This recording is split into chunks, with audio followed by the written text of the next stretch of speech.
बताना चाहता हूँ, थोड़ा सा आपको पीछे ले जाऊंगा जी। हम जो अभी बात कर रहे थे आपसे, हमने उसको 12 तारीख को बात करके 13 तारीख का कार्य बहिष्कार जो विद्युत संविदा मजदूर महासंघ, विद्युत संविदा कर्मचारी महासंघ ने शुरू किया था, जिसमें पूरे प्रदेश के 90% संविदा कर्मी हैं विद्युत संविदा कर्मचारी महासंघ उत्तर प्रदेश में, जिसका मैं अध्यक्ष हूँ जी। उसमें 90% संविदा कर्मचारी हैं, वही बिजली चलाते हैं। हमने अपना आंदोलन वापस ले लिया, जबकि हमारा वेतन नहीं बढ़ा जी। हमसे ये कहा गया कि हम इस पर विचार करेंगे। हमारा नियमित जगह यहाँ 80,000 खाली है, लेकिन हमारा एक भी आदमी रेगुलर करने का आश्वासन नहीं मिला। ये हुआ कि वो सरकार जब हमको जगह देगी तो हम करेंगे। हमने मांग रखी थी कि इनको नियमित कर्मचारी के बराबर वेतन मिलना चाहिए, और अगर ये नहीं मिलता है तो कम से कम 22,000 25,000 मिलना चाहिए, जीने लायक तो वेतन मिले। और हमने तीसरी बात ये भी कहा कि अगर ये भी नहीं है तो इसी विभाग के अंदर जो पूर्व सैनिकों से सैनिक कल्याण निगम के माध्यम से जो इनसे काम लिया जाए उनको 20,000 मिलता है, हमारे आदमी को 8-9 हजार मिलता है। ये बातें हमने कही, लेकिन इसको लेके हमने कार्य बहिष्कार नहीं शुरू किया। हमने मैनेजमेंट पर भरोसा किया। मैनेजमेंट ने सिर्फ एक बात हमारी मानी, वो माना उन्होंने कि जो आदमी मर जाता है वो अभी उनको 5 लाख मिलता है मुआवजा। उन्होंने कहा हम इसको 7.5 लाख करेंगे। हमने कहा नहीं, कम से कम 10 लाख कर दीजिए, हमारी 20 लाख की मांग। उन्होंने इस पर भरोसा दिलाया कि हम इसको कर देंगे। चेयरमैन से हमारी जब वार्ता हुई, एम देवराज साहब जो यहाँ चेयरमैन है, वो बहुत ही ईमानदार अच्छे आदमी हैं, लेकिन बहुत कड़े हैं थोड़ा। उनसे बात हुई तो उन्होंने कहा हम इस पर आपको भरोसा देते हैं कि हम इसको बढ़ाएंगे। तो मेरी एक बात खाली उन्होंने मानी, बाकी पर आश्वासन दे दिया। इसके बाद भी हमने वापस कर दिया, और लोगों में संतुष्टि नहीं हुई, लेकिन जनहित के लिए हमने वापस किया। अब वही काम यहाँ आता है। इन्होंने 2 दिन कार्य बहिष्कार किया संघर्ष समिति ने। संघर्ष समिति ने संविदा कर्मी, उसमें एक संविदा कर्मी भी तथाकथित नेता जुड़ गए।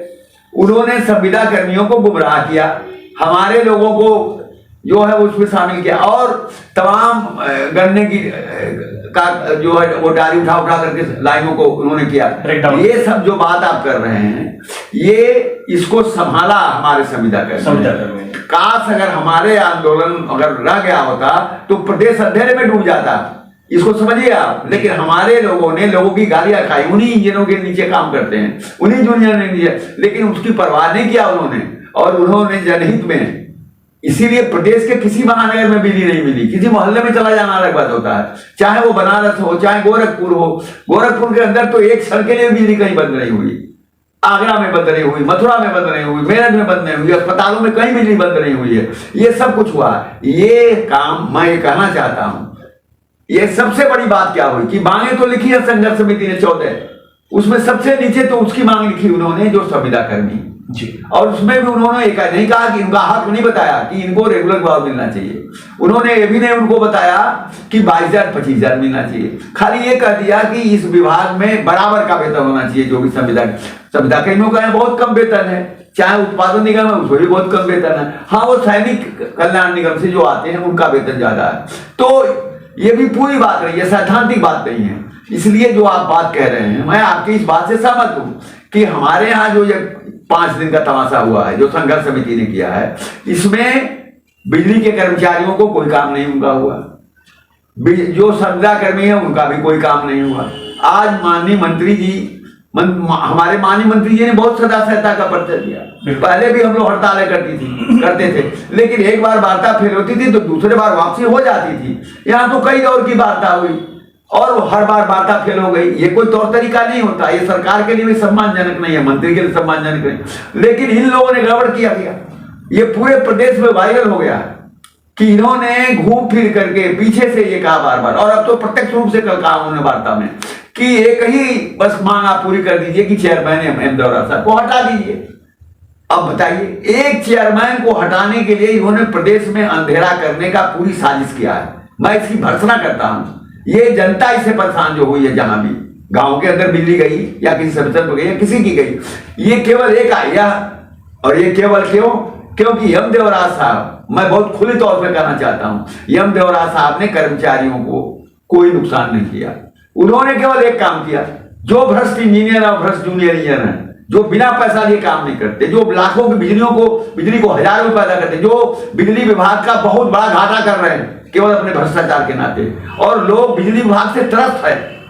उसको उन्होंने रोकने का काम किया। जब से वो यहाँ चेयरमैन और एमडी रहे, तब से उन्होंने लगातार यहाँ का वर्क कल्चर बदलने का काम किया। ये लोग चाहते हैं कि किस तरह चले जाए। और यहाँ जो परंपरा थी कि जो सजा पा जाता था किसी गलती में, उसको प्रमोशन हो जाता था। फिर भी अगर ये सब मिले जुले लोग हैं, एक इंजीनियर ही दूसरे इंजीनियर की रिपोर्ट लिखता है, ये भाईचारा चलाते हैं इंजीनियर, कर्मचारियों को दबाते हैं। और इन्होंने रिपोर्टें अच्छी लिख करके, अपने लिखवा करके भ्रष्टाचार किया और रिपोर्ट अच्छी लिखवा के प्रमोशन ले लिया। इन्होंने इसको रोक दिया कि जब किसी को सजा देंगे तो उसको प्रमोशन नहीं करेंगे। अब ये चाहते हैं कि ये चले जाएं ताकि पुराना खेल चलता रहे, हमारा भ्रष्टाचार हमारा चलता रहा। इसलिए मैं आज उन लोगों से कहना चाहता हूं जो हमारे ही साथी हैं।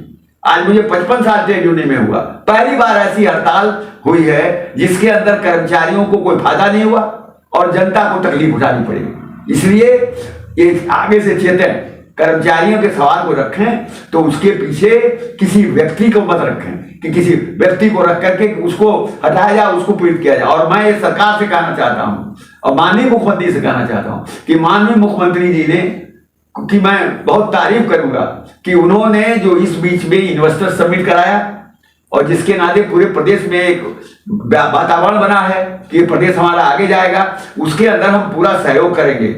हम बिजली की व्यवस्था को इन लोगों ने गड़बड़ किया, इसके बाद भी हम बिजली व्यवस्था दुरुस्त रखेंगे और जो भी लोग यहाँ इन्वेस्टर्स जो अपना काम करेंगे उनको यहाँ अच्छा वातावरण मिलेगा। कोई